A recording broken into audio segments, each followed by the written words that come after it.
ચાલો આજે એક એવા વિષય પર વાત કરીએ જે સાંભળવામાં થોડો ગંભીર લાગે છે, રાષ્ટ્રીય કટોકટી. પણ ગભરાવાની જરૂર નથી. આને કોઈ ડરામણા કાયદા તરીકે નહીં, પણ દેશના એક ખાસ ઇમરજન્સી મોડ તરીકે સમજો. એક એવો મોડ જે ત્યારે જ ચાલુ થાય જ્યારે દેશ કોઈ બહુ મોટા સંકટનો સામનો કરી રહ્યો હોય. ક્યારેય વિચાર્યું છે કે જ્યારે કોઈ મુશ્કેલી એટલી મોટી આવી જાય કે આપણા રોજિંદા નિયમો અને કાયદાઓ ઓછા પડે, ત્યારે દેશ શું કરે? આ એક એવો સવાલ છે જે આપણને સમજાવે છે કે અસાધારણ સમયમાં ક્યારેક કામચલાઉ પણ અસાધારણ પગલાં લેવા પડે છે. આને સમજવાની સૌથી સહેલી રીત છે વિડિયો ગેમ.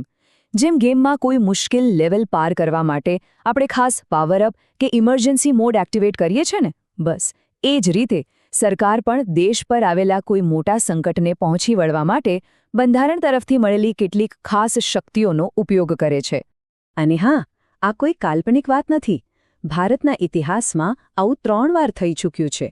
પહેલી વાર 1962માં, જ્યારે ચીન સાથે યુદ્ધ થયું. બીજી વાર 1971માં, ભારત-પાકિસ્તાન યુદ્ધ વખતે. અને ત્રીજી વાર 1975માં, આંતરિક અશાંતિના કારણે. આ ત્રીજી કટોકટી ખૂબ જ વિવાદાસ્પદ રહી હતી, અને એના અનુભવ પછી ભવિષ્ય માટે આ કાયદાને વધુ મજબૂત અને સ્પષ્ટ બનાવવામાં આવ્યો. તો ચાલો જોઈએ કે આ ઇમરજન્સી મોડ ચાલુ થાય ત્યારે નિયમોની આખી ગેમ કેવી રીતે બદલાઈ જાય છે. આને સમજવા માટે ચાલો સ્કૂલનું ઉદાહરણ લઈએ. માની લો કે આપણી કેન્દ્ર સરકાર એ સ્કૂલના પ્રિન્સિપલ છે અને દેશની બધી રાજ્ય સરકારો અલગ અલગ ક્લાસના ટીચર્સ છે. સામાન્ય દિવસોમાં દરેક ટીચર પોતાનો ક્લાસ પોતાની રીતે સંભાળે છે, બરાબર ને? પણ જેવી કટોકટી આવે, એટલે કે સ્કૂલમાં કોઈ મોટી ઇમરજન્સી આવે, તો પ્રિન્સિપલ એટલે કે કેન્દ્ર સરકાર આખી સ્કૂલનું નિયંત્રણ પોતાના હાથમાં લઈ લે છે.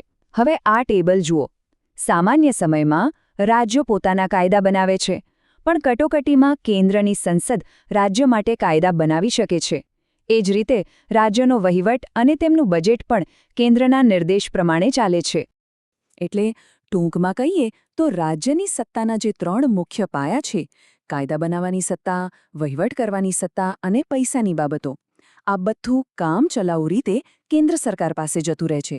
આનો મતલબ એ નથી કે રાજ્ય સરકારો બરખાસ્ત થઈ જાય છે, પણ હા, એમણે કેન્દ્રના માર્ગદર્શન હેઠળ જ કામ કરવું પડે છે. સારું, સરકારની શક્તિઓ વિશે તો આપણે સમજ્યા, પણ સૌથી અગત્યનો સવાલ તો હવે આવે છે.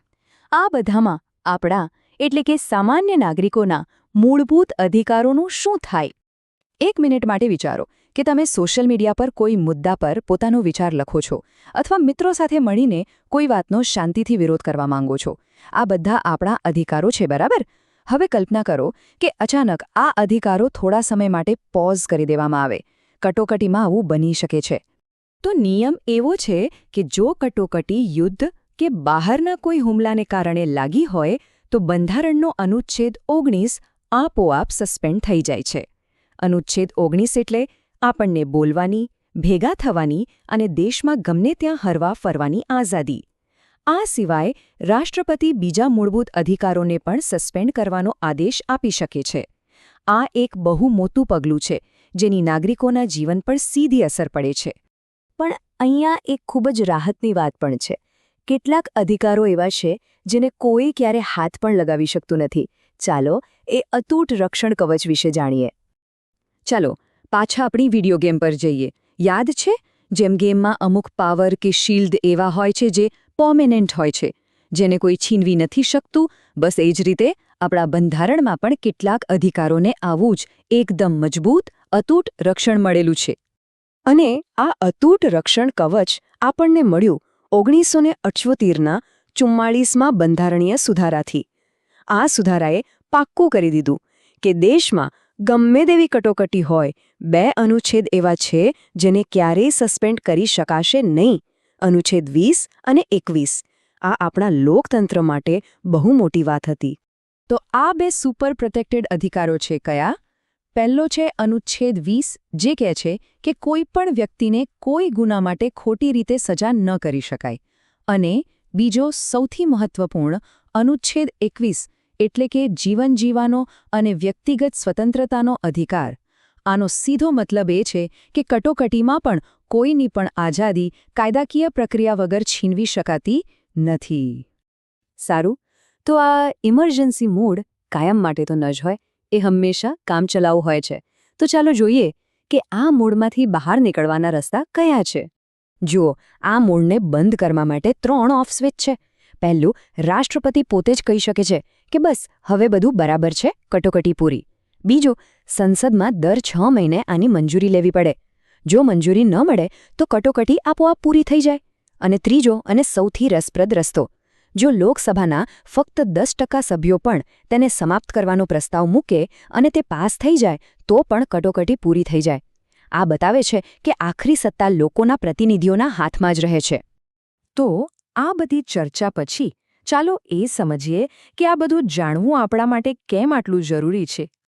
આખી વાત છે એક સંતુલનની, એક ત્રાજવા જેવું સમજો. એક બાજુ છે દેશની સુરક્ષા, જેના માટે સરકારને મજબૂત બનાવવી પડે, અને બીજી બાજુ છે નાગરિકોની આઝાદી, જે આપણા લોકતંત્રનો આત્મા છે. રાષ્ટ્રીય કટોકટીના નિયમો આ બંને વચ્ચે એક નાજુક સંતુલન જાળવવાનો પ્રયાસ કરે છે.